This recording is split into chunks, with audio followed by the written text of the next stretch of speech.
नमस्कार, जोरदार तालियों के साथ कौन बनेगा मुख्यमंत्री के सफर में स्वागत है आप सभी का बिहार के सहरसा से। आपको बताते चले मिथिलांचल का ये वो हिस्सा है जहां पर एक वक्त पर आदि गुरु शंकराचार्य और मंडन मिश्रा के बीच शास्त्रार्थ हुआ था। आज की तारीख में भी बार बार इसका जिक्र किया जाता है।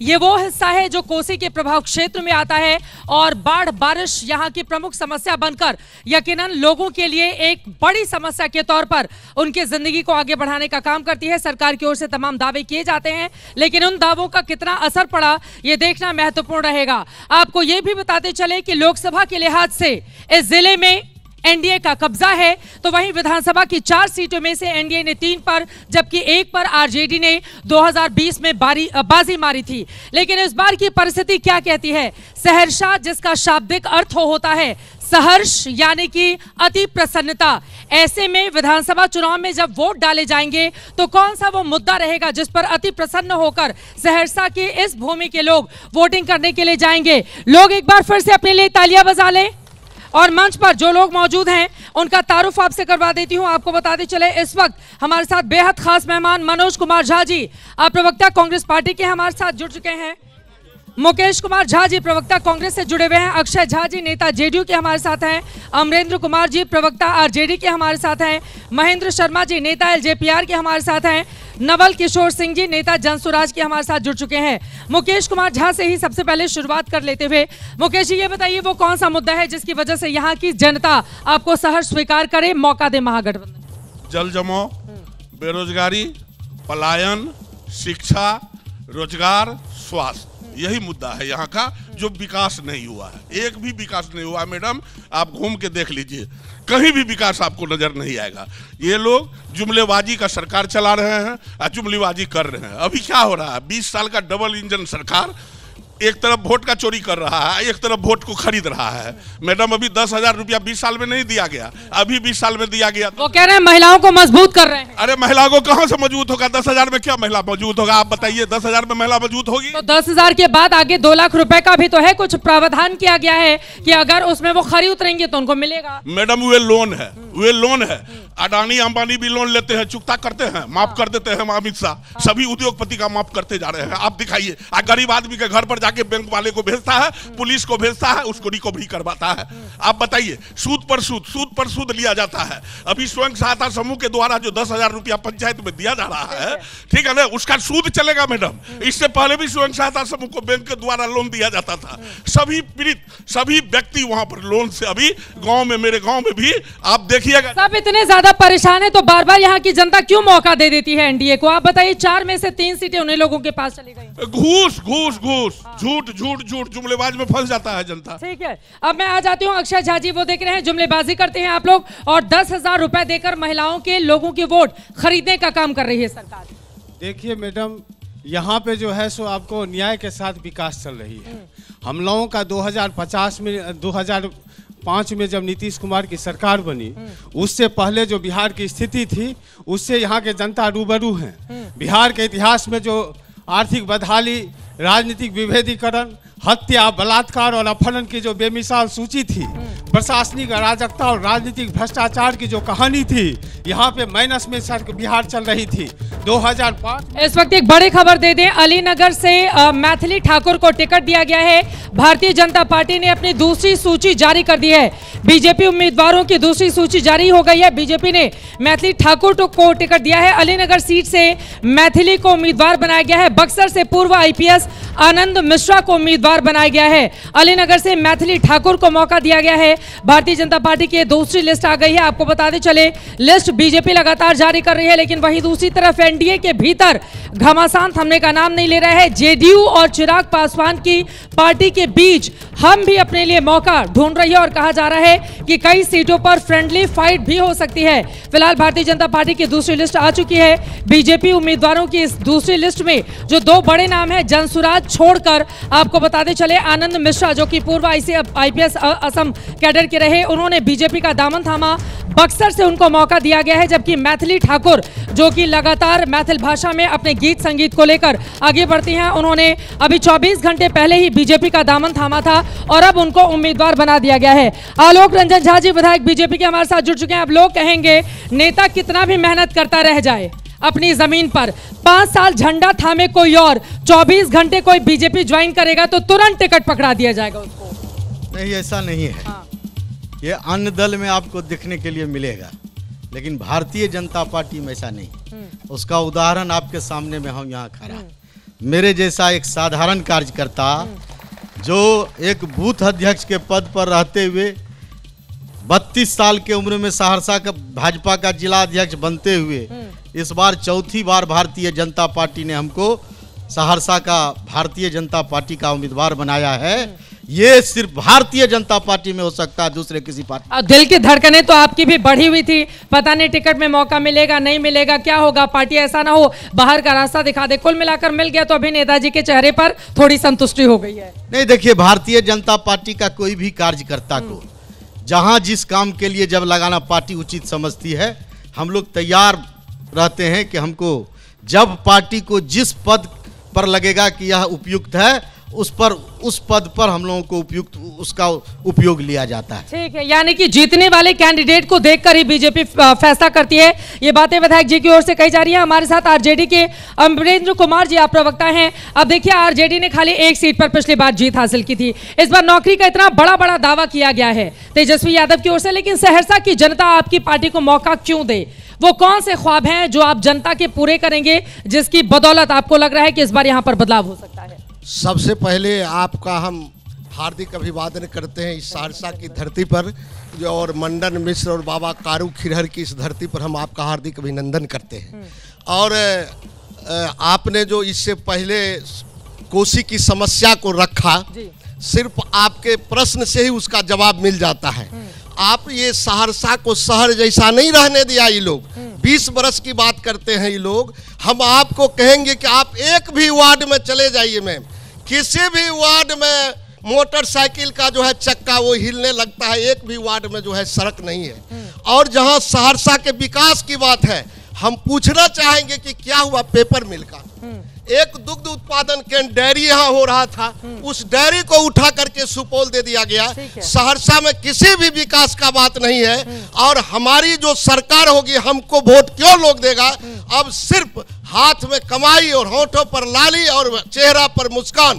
तेजस्वी की तेज सरकार जो है वो जो है रोजगार देगा हर नौजवान को। ठीक है, लेकिन ये बार बार जंगल राज की हमारा। ठीक है, आप कह रहे हैं कि रोजगार के मुद्दे पर महेंद्र शर्मा एलजेपीआर के नेता हैं, ये बताएं, अभी तक तो एलजेपीआर का और जेडीयू का झगड़ा ही खत्म नहीं हो रहा है। ये कहां फ्रेंडली फाइट आप लोगों के बीच खेली जाएगी, और कौन सा मुद्दा है जिसकी बदौलत महागठबंधन की बजाय एनडीए को चुने यहाँ की जनता? देखिए मैडम, गठबंधन अटूट है और कहीं से कहीं कोई इसमें राय नहीं है, कहीं से टूट नहीं है। गठबंधन पूरी चट्टानी एकता के साथ एनडीए बिहार के 243 सीटों पर चट्टानी एकता के साथ लड़ रहा है। आज आ रहे फ्रेंडली फाइट भी होगी। आज ही जीतन राम मांझी का बयान आया है, चिराग जी को 2 ऐसी सीटें दी गई जिस पर वो दावा कर रहे थे। देखिए मैडम, जनता से ज्यादा आप लोग जो है जनता को भ्रमित किए हुए हैं। कहीं से कहीं कोई कहीं फ्रेंडली फाइट नहीं करने जा रहा है।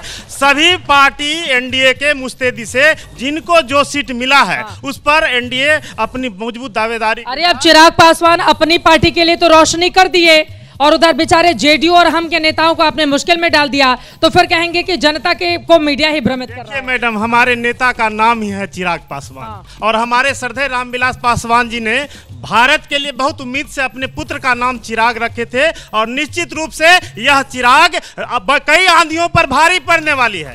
यह चिराग साधारण चिराग नहीं है। आपने देखा 2024 के लोकसभा चुनाव में जिस प्रकार एनडीए ने प्रचंड बहुमत बिहार के लोकसभा चुनाव में दिया और एनडीए में जो लोजपा को 5 सीटें दी गई और उन्होंने 100% स्ट्राइक के साथ अपने नेता। उधर बेगूसराय वाले सांसद जी कह रहे हैं कि वही सीट वो ले जाते हैं जहां पर जीत पक्की रहती है। अब मोदी के हनुमान बन बन के पूरा वही टिकट ले जाते हैं, लेकिन एक कहावत है ना कि दिया तले अंधेरा, चिराग तले अंधेरा, तो वही हाल आपने करके रखा हुआ है। चलिए अब मैं दूसरे नेताजी के पास जाती हूँ। नवल किशोर सिंह जी नेता जनसुराज के हमारे साथ जुड़ चुके हैं। 2 बड़े बड़े यहाँ पर गठबंधन है, एक तरफ एनडीए, दूसरी तरफ महागठबंधन। जनसुराज क्या करेगा ऐसे में? जनसुराज एक बहुत बड़ी मतलब एक तीसरा विकल्प के रूप में उभरा है। लोग यहाँ कहते थे कि दोनों तरफ जो है हम लोग क्या कर सकते हैं, इधर ही जाएं या उधर जाएं। लेकिन जनस्वराज एक ऐसी पार्टी है जो यहाँ की सहरसा के जनता और बिहार के लोगों को एक तीसरा विकल्प और मजबूत विकल्प और ईमानदार विकल्प के रूप में प्रस्तुत तो इन दोनों के अलावा क्यों यहाँ के विकल्प को, यहाँ विकल्प चाहिए जनता को? इसलिए कि सहरसा की जो बदहाली है, हमारे बहुत सारे लोग बोले हैं, या आप किसी भी वार्ड में चले जाइए तो वहाँ की बदहाली आप देख के आप खुद हैरत में पड़ जाएंगे कि हम कैसे हम लोग जिंदगी यहाँ जी रहे हैं। ना सड़क है, और एक ओवरब्रिज यहाँ बना है जो 30 साल से लंबित था। चुनाव के वक्त में कैसे आनन फानन में उसको सैंक्शन किया गया है, और सारा फंड और सारी सुविधा इसी चुनाव के समय में मिल रहा है। इसलिए मेरा यह कहना है कि इन तमाम बातों से लोग अवगत हो गए हैं कि ये पार्टी क्या कर रही है। जनस्वराज आज बहुत सी बातें उठा रही है जिसका कोई जवाब नहीं मिल रहा। मतलब आपका ये दावा है कि जनस्वराज जनता का सुंदर राज जो बार बार प्रशांत किशोर की ओर से कहा जाता है वो लेकर आएंगे। अब जनता के बीच चलते हैं, हाथ उठाइए जिन लोगों को सवाल पूछना है, खड़े हो जाइए। क्या सवाल है, पूछिए। हम एनडीए के जो है नेता उससे पूछना चाहते हैं, जब नीतीश कुमार और सम्राट चौधरी टीआरई 4 के वैकेंसी के बारे में बोला गया था कि 1,20,000 दिया गया, जबकि जो है हम लोग को टीआरई 4 का वैकेंसी नहीं दिया गया है। हम उससे जवाब में जानना चाहते हैं कि जो हमारे लिए रोजगार मिलेगा या हम लोग अगला विकल्प तेजस्वी सरकार की ओर देखें। ठीक है, चलिए और किसका सवाल है, खड़े हो जाइए, पूछे सवाल, खड़े हो जाइए। सहरसा में हम पूछना चाहते हैं कि गवर्नमेंट बीएड कॉलेज यहाँ पे था जो कि बंद हो गया, और प्राइवेट कॉलेज में लोगों को 1.5 लाख रुपया देना पड़ता है। हम माननीय विधायक जी से पूछना चाहते हैं, सहरसा में बीएड कॉलेज और लॉ कॉलेज जो गवर्नमेंट था वो क्यों बंद हो गया? ये चालू करने के प्रयास में इनके द्वारा क्यों नहीं किया गया, मैं पूछना चाहता हूँ। ठीक है, ये सवाल को लेकर मैं जाऊंगी पीछे की तरफ, दूसरी तरफ खड़े हो जाइए, सवाल पूछिए।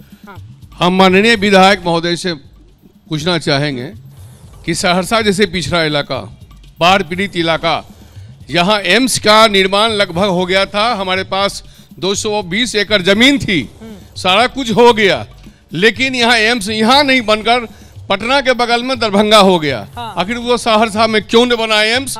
जो यहाँ के मरीज पटना जाते जाते, दरभंगा डीएम से जाते जाते रास्ते में दम तोड़ लेते हैं। आखिर ये सहरसा के लोग कब तक ही दम तोड़ेंगे इनकी लापरवाही से? अच्छा, आप ये कह रहे हैं कि यहाँ पर एम्स जिसका हक यहाँ की जनता के लिए था वो कहीं और चला गया। खड़े हो जाइए, क्या है सवाल, पूछिए। मेरा सवाल है, 2006 में जब नीतीश कुमार की सरकार आई थी, उसी समय चुनाव प्रचार में नगर निगम के मैदान में मुख्यमंत्री ने घोषणा किया था कि बैजनाथपुर पेपर मिल को हमारी सरकार आते ही हम बनाएंगे। दूसरा है पुनी प्लांट, जो खादी उद्योग का एक बहुत बड़ा केंद्र था, उसको मुख्यमंत्री 20 साल से हैं, उसे क्यों नहीं चालू करवाए? तीसरा सवाल है, एक ही सवाल पूछिए, सारे सवाल आप ही पूछ ले जाएंगे, बाकी लोग की बारी नहीं आएगी, पूछिए। मैं डॉक्टर मोहम्मद लुत्फुल्लाह, जिला मुख्य प्रवक्ता सहरसा।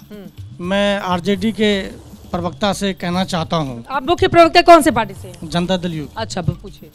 मैं पूछना चाहता हूँ कि 2005 से पहले जंगल राज था, चोरी डकैती अपहरण लूट, हमेशा लोग तो यहाँ से दिल्ली बम्बई भाग गए थे, चले गए थे, और अभी जो है बिहार के लोग यहाँ गौरवमंती महसूस करते हैं। पलायन तो अभी भी है, पलायन तो है ही नहीं, बिहार सरकार रोजगार दे रही है। पलायन अभी भी है, कितना भी रोजगार का आप दावा कीजिए, पलायन है बिहार में। माननीय मुख्यमंत्री श्री नीतीश कुमार जी ऐलान किए हैं 1 करोड़ रोजगार, जिसमें 50 लाख जो नौकरी है, 50 लाख रोजगार मिलेगा। ठीक है, 50 लाख रोजगार का वादा किया गया है। पूछे खड़े हो जाइए, पूछिए।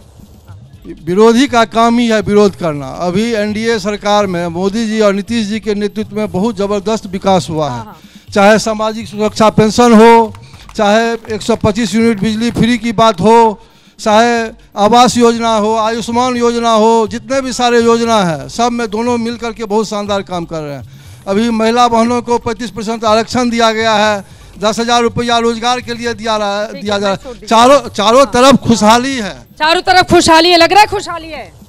मैडम खुशहाली तो है ही, इसको काटा नहीं जा सकता है।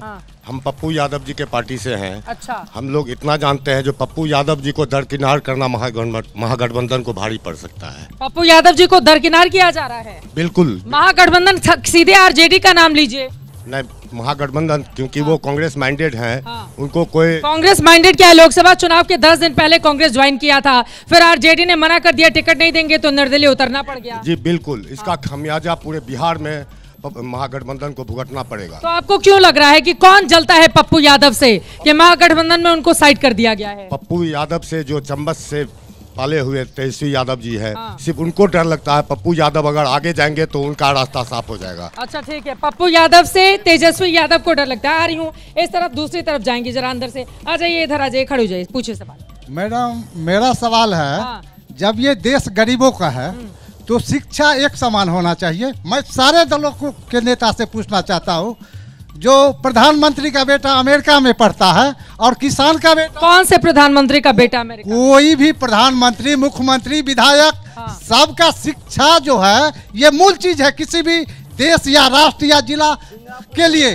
तो शिक्षा व्यवस्था जो लालू जी के जमाने में चरवाहा विद्यालय खुला और नीतीश जी के जमाने में जिस टीचर को दस्तखत करने नहीं आता है वो सब भर दिया गया, बड़े बड़े बिल्डिंग बन गए और गरीबों के बच्चे जो है वो उसी टीचर से पढ़ रहे हैं जिनको अपना नाम लिखने नहीं आता। तो कौन अच्छा है बताइए? मेरा कहना है इसके लिए आप लोग को आवाज उठाना चाहिए।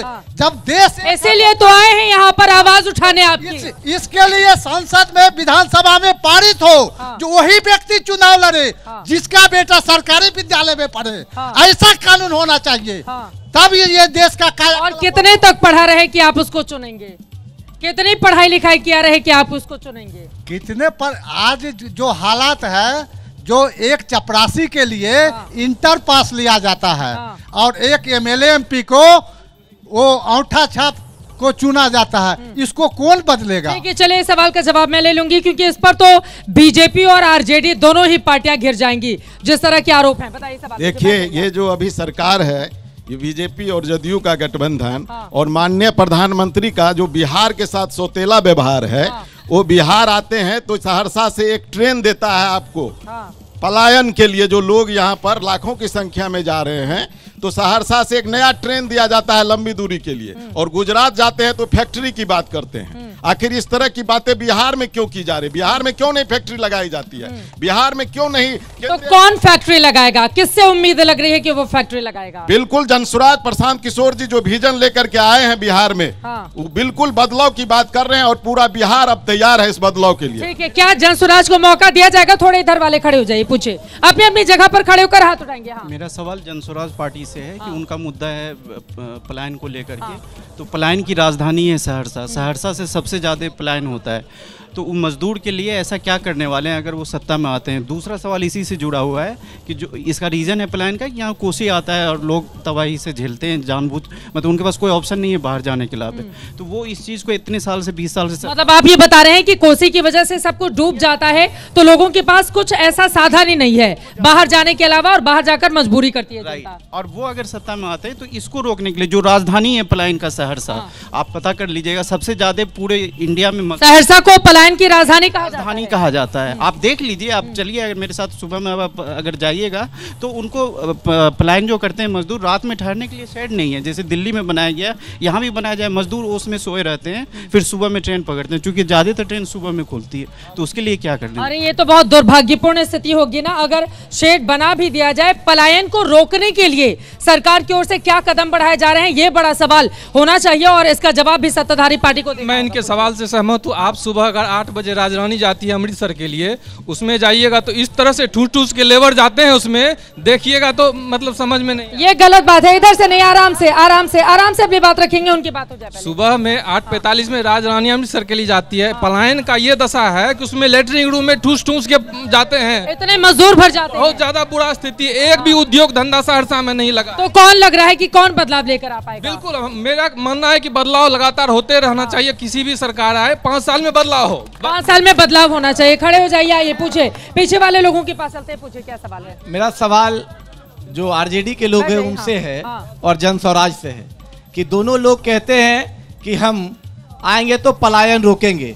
दोनों लोगों के पास जो अभी पीआर का काम कर रहे हैं वो कहाँ के लोग हैं? दूसरी बात, अभी आरजेडी के लोग बार बार टीवी पे आके कहते हैं कि युवा जो है वो मुख्यमंत्री बनेगा, तो 15 साल में उन्होंने युवाओं के लिए इस सहरसा में कम से कम कितना शिक्षा का मंदिर खोला वो बताने की कोशिश करे, वो जो अब वो युवा के लिए करेंगे। क्योंकि कौन युवा के लिए करेगा? मतलब तेजस्वी युवा है और युवा मुख्यमंत्री होगा, उनका नारा है।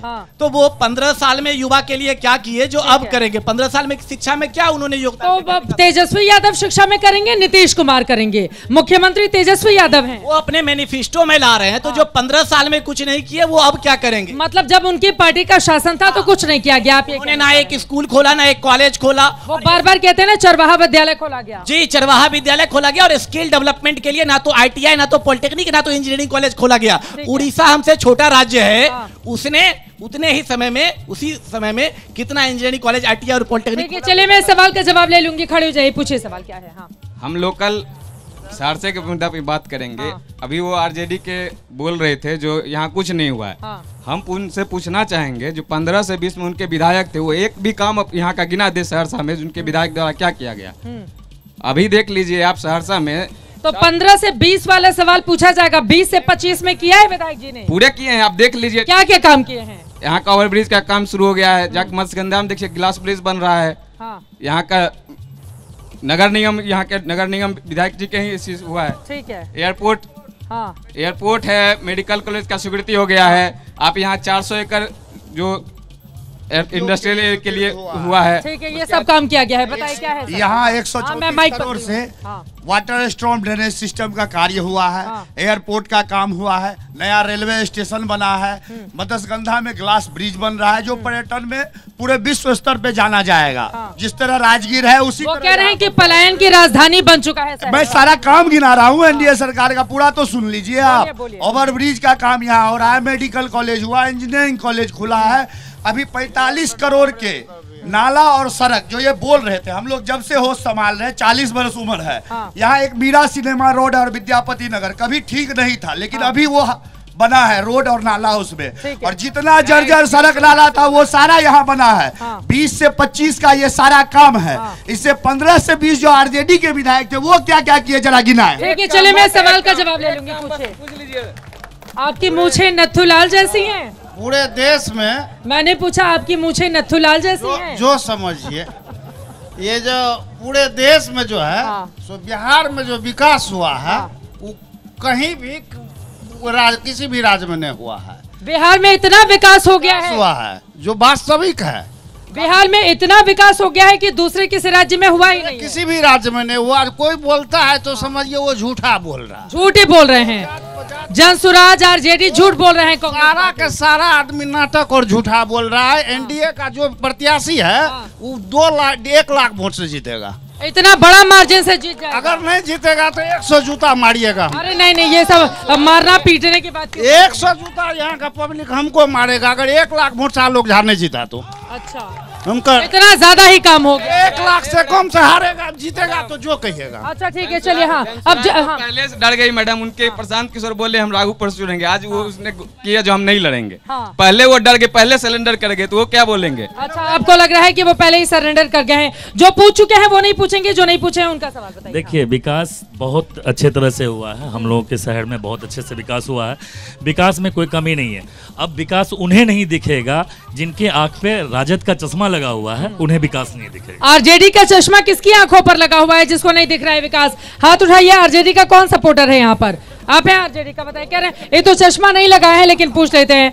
कह रहे हैं कि जिसकी आंखों पे चश्मा लगा हुआ है RJD का, उसको विकास नजर नहीं आ रहा है। सहरसा में कुछ भी अभी विकास नहीं हुआ। यहाँ पे पेपर मिल बैनापुर में आज कई वर्षों से बंद है, अभी तक नहीं। चलो माननीय विधायक जी से हम आग्रह करेंगे, भले आप जीतिएगा, लेकिन सहरसा में विकास नहीं चाहिए। सहरसा में विकास नहीं हुआ है। चलिए अब नेताजी लोगों के पास फिर से चलते हैं। मैडम, सच्चाई ये है जो विकसित भारत और विकसित बिहार की कल्पना अगर कोई किए हैं साकार तो वो एनडीए सरकार है।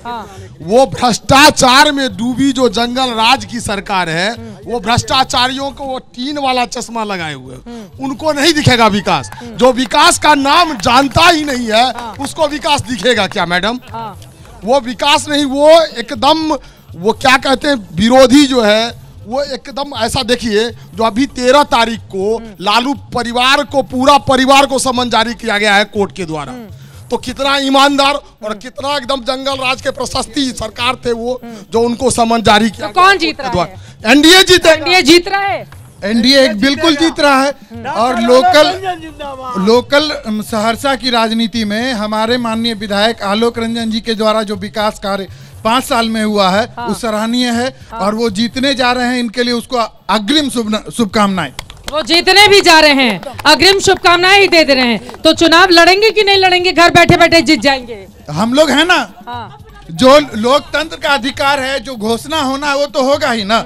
जो काम किए हैं वो जमीनी स्तर पर वो पूरा शहर देख रहा है। जो काम 30 साल से नहीं हुआ, सहरसा और ओवरब्रिज के लिए बहुत सारे लोग आए, शिलान्यास किए, उद्घाटन किए। हमारा अभी ओवरब्रिज बन रहा है सहरसा में, सार्वजनिक दिख रहा है। ठीक है, मतलब आप कह रहे हैं कि विधायक जी ने विकास किया है। मंच पर मेहमानों के पास जाऊं उसके पहले बड़ा दिलचस्प है, अब आरजेडी के जो समर्थक हैं वो कह रहे हैं विकास नहीं हुआ है, जो एनडीए वाले हैं वो कह रहे हैं विकास की गंगा बह गई है, दूसरे राज्यों में इतना नहीं हुआ है जितना बिहार का विकास हुआ है। लेकिन बड़ा दिलचस्प देखिए, तेजस्वी यादव की ओर से 3.25 करोड़ परिवारों को हर घर सरकारी नौकरी देने का वादा किया गया है। उसका असर पड़ेगा नहीं पड़ेगा? जी देखिए, आप कोई भी सरकार है और वो अगर अपना विजन नहीं रखेगी तो आप पब्लिक को कैसे आप बोल सकते हैं कि आप उनके लिए काम कर रहे हैं? एक्चुअली है क्या कि बीजेपी तो काम कर रही है, और जब से जेडीयू और बीजेपी का कॉम्बिनेशन है, दोनों मिलकर बहुत ही अच्छा काम कर रही है। आप देख रहे हैं नीतीश जी भी बहुत अच्छा काम कर रही है बिहार। अच्छा, बीजेपी के साथ आ गए तब नीतीश जी अच्छा काम कर रहे हैं, आरजेडी के साथ मिलकर नीतीश जी खराब काम करते हैं? नहीं, दोनों के लिए सही थे, लेकिन अगर बीजेपी अपना काम बहुत अच्छे से कर रही थी, लेकिन आरजेडी जो है जिस तरह से कर रही है वो आप देख रहे हैं कितना हत्या हो रहा है, इतना सब कुछ हो रहा है। अरे हत्या हो रहा है तो सुशासन बाबू जिम्मेदार है, आरजेडी जिम्मेदार है? पकड़े यहाँ पर अपराधियों को जेल भेजे। नहीं देखिए, आप अगर जो सरकार में रहिएगा, क्योंकि क्राइम तो रुक सकता है नहीं, किसी भी पार्टी में हो सकता है, लेकिन बीजेपी में बहुत ज्यादा काम हुआ है। पहले आप देखिए इतना अच्छा ठीक है, मतलब आप ये कह रहे हैं बीजेपी के साथ आ गए नीतीश कुमार तो फिर स्थिति बेहतर हो गई? पूछिए। मैं राजद से जिला उपाध्यक्ष सहरसा से हूँ।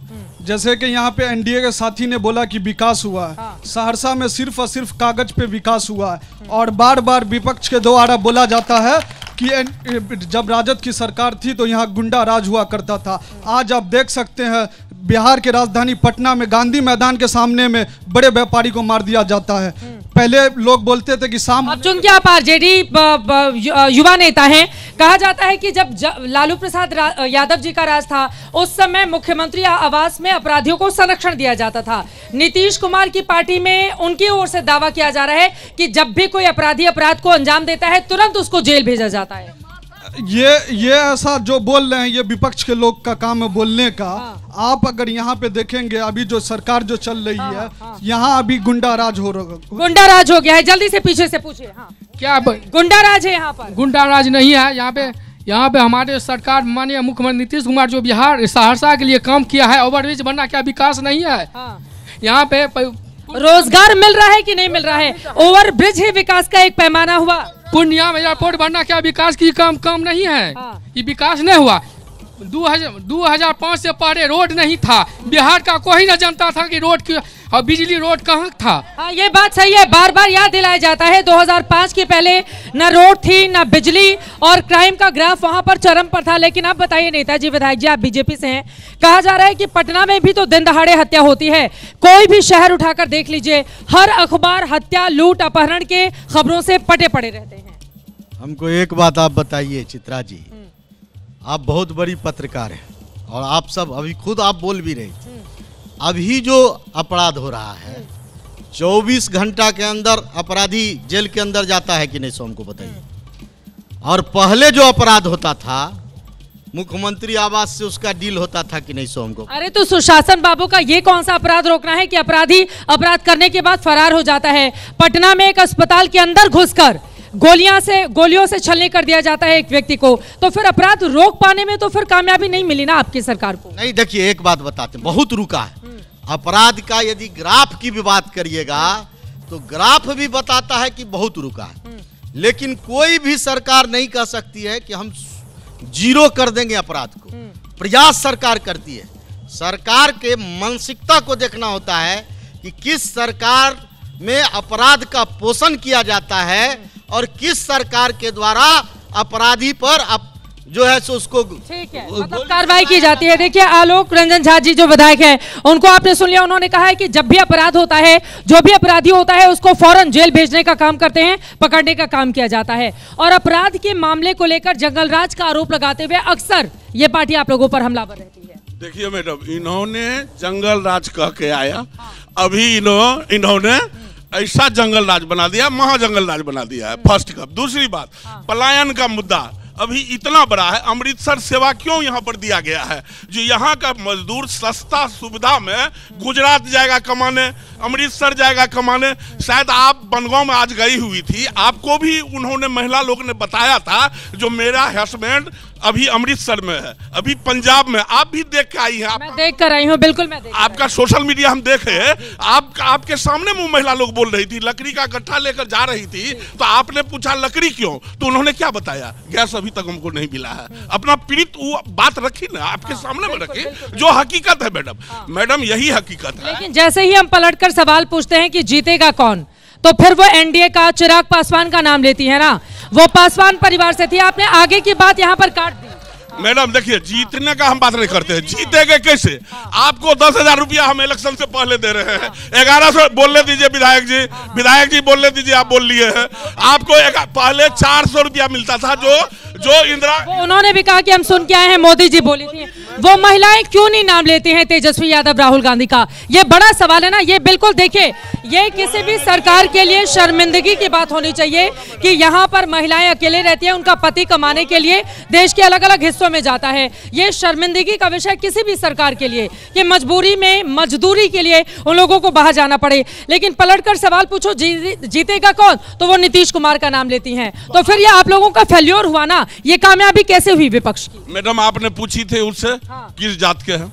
पूछी थी, पूछा था मैंने। चिराग पासवान का नाम लिए थे वो, बिल्कुल नाम लिया। पासवान, हम पासवान जाति के हैं, इसलिए चिराग पासवान को वोट देते हैं। तो इस बात को क्यों छुपा रही हैं? मैं कहाँ छुपा रही हूँ, जो सार्वजनिक है उसको क्यों? मैडम थोड़ा सा, तो मतलब आप ये कह रहे हैं कि जो जिस जाति का है उस जाति को वोट करेगा, ये सच्चाई है बिहार की? अभी तो हो ही रहा है यही बात। आप टिकट बंटवारा में देख लीजिए, जाति विशेष करके ही दे रहा है। ऑल इंडिया का बात पर जाइए ना, बिहार का क्यों ले रही है? ये बात बिल्कुल सही है, ये बात तो बिल्कुल सही है ना। वो पासवान जाति की महिला थी, चिराग पासवान का नाम ले रही थी। लेकिन मोदी जी का भी नाम ले रही थी। मोदी जी का नाम लिया जी तो पासवान नहीं है, तो फिर मोदी जी का नाम क्यों लिए? सो हमको बता दीजिए।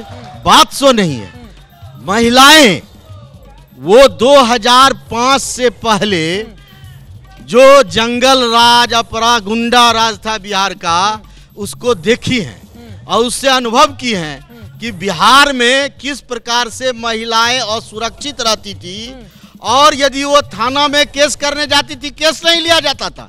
तो वो जानते हैं। लेकिन इस राज्य में उसको पता है कि हमारे पति यदि, और आप रोजगार की बात ही अभी करते हैं, आप हमको एक बात बताइए, चित्रा जी, क्या बिहार में आपको विकास नहीं दिखाई दे रहा है क्या? भारत सरकार का, राज्य सरकार का, बिहार में सड़क नहीं। मैं आपसे नेताजी ने विधायक जी मेरी बात सुनिए। देखिए मैं आपको एक बात बताऊं, मैं आज आ रही हूं, रोजगार कहां मुहैया कर रहा है उसका श्रेय तेजस्वी यादव ले लेते हैं कि 17 महीने में 5 लाख रोजगार हमने दिया है नीतीश जी के साथ। 1 मिनट बोलने दीजिए। क्या इतना जो सड़क बना है उसमें कोई बाहर का मजदूर आके काम किया है क्या? इतना जो पुल बना है उसमें बाहर का मजदूर आके काम? नहीं, सड़कें तो बहुत अच्छी हैं, हम लोग जहां जहां जा रहे हैं सड़कें बहुत अच्छी हैं, इसमें कोई शक नहीं है। आप अगर दूसरे राज्यों से तुलना करेंगे तो बिहार में सड़कों की स्थिति बेहतर पाएंगे। लेकिन बेरोजगारी, पलायन, इसको कैसे दूर करेंगे? हमको एक बात बताइए, जिस नौकरी की बात 17 महीने में कह रहे हैं तेजस्वी जी, आप हमको बताइए। मैं मंत्री था उस समय में, जब मैं मंत्री था 3 लाख शिक्षकों को अपने कैबिनेट में, हम लोग उस समय में हमारी एनडीए की सरकार थी, और उस कैबिनेट से हम लोगों ने स्वीकृति दिया था 3 लाख शिक्षक की नौकरी को। ठीक है। और जब तेजस्वी जी आए तो उसको रोकने का प्रयास किए।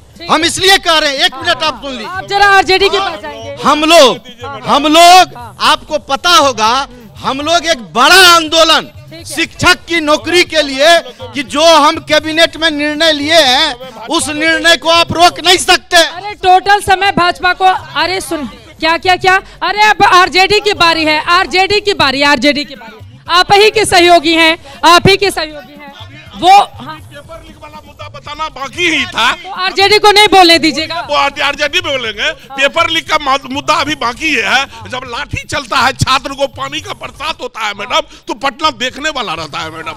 पटना में आप घूम के जाइएगा, लड़की को लड़की नहीं समझता है मैडम, सभी को पीटा जाता है, लड़का को भी पीटा जाता है। पेपर लीक आए दिन होते रहता है।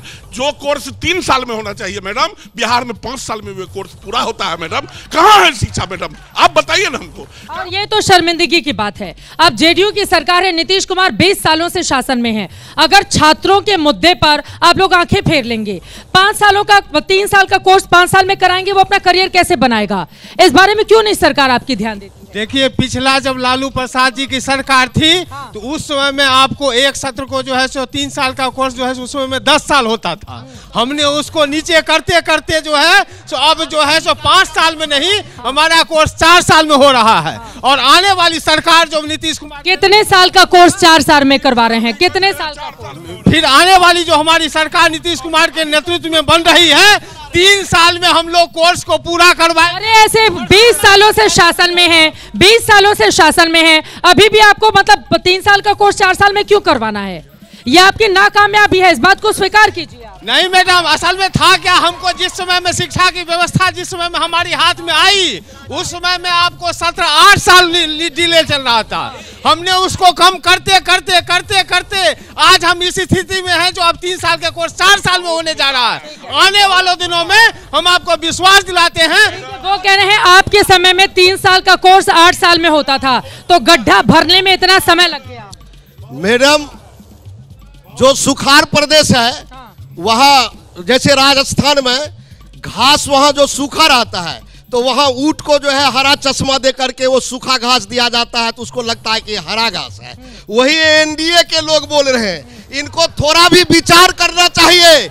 इसी गया में होमगार्ड के साथ रेप कर दिया, पुलिस रेप कर दिया, होमगार्ड के साथ जो है महिला जा रही थी हॉस्पिटल रेप कर दिया। इन्हीं के राज में बालिका गृह कांड हुआ, इन्हीं के राज में 73,000 करोड़ जो है सीएजी जो है रिपोर्ट मांगा नहीं दिया। ये भ्रष्टाचार का ये ऐसा लुटेरा है, ये ऐसा लुटेरा है। लालू यादव को ये लोग बोल रहे हैं, वो बोल रहे थे, सज्जन लुकमान जी बोल रहे थे, वो बोल रहे थे कि इनको 5 बरस पीछे मालूम पड़ रहा है, अब 20 बरस इनको मालूम नहीं पड़ रहा है। ये कितना भ्रष्टाचारी और हत्यारा डकैत को बैठा दिया है लूटने के लिए। थाना जाइए वहां पैसा, ब्लॉक जाइए वहां पैसा, किसी जगह बिना पैसा का काम नहीं होता। एक एनडीए नेता का हिम्मत नहीं है दरोगा के पास जाएगा। ठीक है, एक वो देखिए कह रहे हैं कि हर जगह घूसखोरी चल रही है यहाँ पर। मैडम, हम पे ये इल्जाम है ये कि चोर को क्यों चोर कहा, क्यों सही बात कही, क्यों ना कुछ और कहा। आप अभी सहरसा की धरती पर आई हैं और आपने उदाहरण दिया जो सड़कें चकाचक बनी हुई है। आप मैडम, आप ही सड़कें कब तक दिखाते रहिएगा? रोजगार की बात बार बार पूछी जा रही है ना आप लोगों से। भी आ रहा हूँ मैडम, मैं रोजगार पर भी आ रहा हूँ मैडम, यही आपका ही चैनल है। अब हम लोग तो बाहर से आए हैं, सड़कें देखकर खुश हो जाएंगे, गाड़ी सड़क पर दौड़ रही है, लेकिन आपके जो बिहार का आदमी है वो तो उसी सड़क से दूसरे राज्य जा रहा है ना, उसको रोकने के लिए क्या कर रहे हैं आप? पे आ रहा हूँ, 2005 में आपका ही चैनल है, दिखाता था बिहार में भ्रष्टाचार, हत्या, लूट, अपहरण, सड़कों में गड्ढे ही गड्ढे नजर आता था। आज जो आप आ रही हैं, भाई क्या बदलता बिहार नजर नहीं आ रहा है? क्या बिहार न्याय के साथ विकास का बिहार नजर नहीं आ रहा? आप ये बताइए, पिछले दिनों मुख्यमंत्री प्रधानमंत्री जी आते हैं और राष्ट्रीय मुखाना बोर्ड की स्थापना कहाँ करते हैं? पूर्णिया में करते हैं। क्यों करते हैं? यह जो कोसी और पूर्णिया का इलाका है, यह पानी वाला इलाका, अभी आप बोल रहे हैं बाढ़ पीड़ित है। यहाँ के लोग जो मखाना की खेती करेंगे उनकी पहचान देश स्तर पर नहीं अंतर्राष्ट्रीय स्तर पर होगी। मखाना बोर्ड भी बनाएंगे। तो क्या आपको यह नहीं लगता है जो माननीय प्रधानमंत्री और माननीय मुख्यमंत्री के नेतृत्व में बिहार चहुमुखी विकास की ओर जा रहा है? आप देख लीजिए, आज बिहार की चर्चा भारत में हो रही है, अन्य राज्यों से हो रही है। आज आप कह रहे हैं, आपका चैनल कह रहा है नहीं विकास हुआ है, और आप जान लीजिए पिछले जो सरकार था जो खाली छोड़ करके गया था, आज देखिए उसकी भरपाई करने में हमारे माननीय मुख्यमंत्री प्रधानमंत्री को समय लगा है। ठीक है, चलिए अब देखिए यहाँ पर इतने बड़े बड़े दावे, जन स्वराज के लिए सामने से भी सवाल आया था, आप उस पर जवाब दीजिए। हमारा ये कहना है कि बड़े बड़े दावा यहाँ किए जाते हैं, लेकिन हम पूछना चाहते हैं कि अगर यह दावा सही है तो 1990 में बिहार देश का सबसे गरीब राज्य था, 2005 में बिहार सबसे गरीब राज्य था, और आज 2025 में जो विकास के बड़े बड़े दावे किए जाते हैं, तो 2025 में भी बिहार गरीब राज्यों में क्यों गिनती है? दूसरा, क्यों गिनती है? इसलिए कि यहाँ उद्योग धंधा नहीं लगा, यहाँ रोजगार नहीं लोगों को मिला, अच्छी शिक्षा नहीं मिली। यहाँ के लोग अगर अच्छा पढ़ने जाते हैं तो बाहर जाके पढ़ते हैं। यहाँ जो है तो अगर दवाई करना अच्छा होता है, अगर इलाज करना अच्छा होता है तो बाहर जाके इलाज कराते हैं। यहाँ की कोई व्यवस्था, आप यहाँ लोग दावा करते हैं कि हमने यहाँ एम्स खोला, अभी खुला नहीं है। हमने मेडिकल कॉलेज खोला, हमने इंजीनियरिंग कॉलेज खोला, लेकिन आप मेडिकल कॉलेज में जाके देख लीजिए, कहीं डॉक्टर नहीं मिलेगा आपको। ऑपरेटर जो है वैसे पड़ा रहता है, उसका टेक्नीशियन। और एक सवाल हमारा आया है मैडम, कि आया कि प्रशांत किशोर जी डर के और नागोपुर से नहीं लड़े। मैं कहना चाहता हूँ, एक शख्स 3.5 साल में उन्होंने आरोप लगाया है, नाम देके, पैसा और राशि देके नाम आरोप लगाया है। किसी की हिम्मत नहीं हुई है इनके मंत्री का, दोनों पार्टी के मंत्री का, कि उन पर कोई भी मामला, कोई केस करे। आरोप प्रत्यारोप का दौर जारी है। वक्त हमें इतने की इजाजत देता है, लेकिन अपने दर्शकों को बता दें, एक बेहद खास बैंड जो हमारे साथ बहुत देर से यहाँ पर मौजूद है, अब सीधे उनका रुख करेंगे। जय शर्मा कीबोर्ड पर हैं, सोनू कुमार ढोलक पर हैं, विकास कुमार हैं। ये लोग हमें कुछ गीत सुनाएंगे बिहार के कुछ रंग, और इसी के साथ समापन करेंगे। क्या सुनाना चाहेंगे? हम बिहार के उस मुद्दे पे गीत गा रहे हैं जो सीधे शुरू कर लीजिए जी।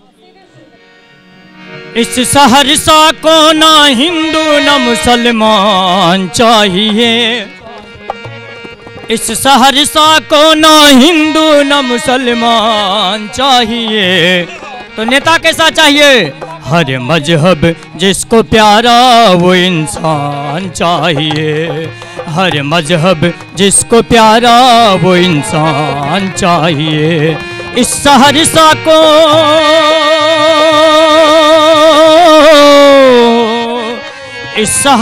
को ना हिंदू ना मुसलमान चाहिए, हर मजहब जिसको प्यारा वो इंसान चाहिए, हर मजहब।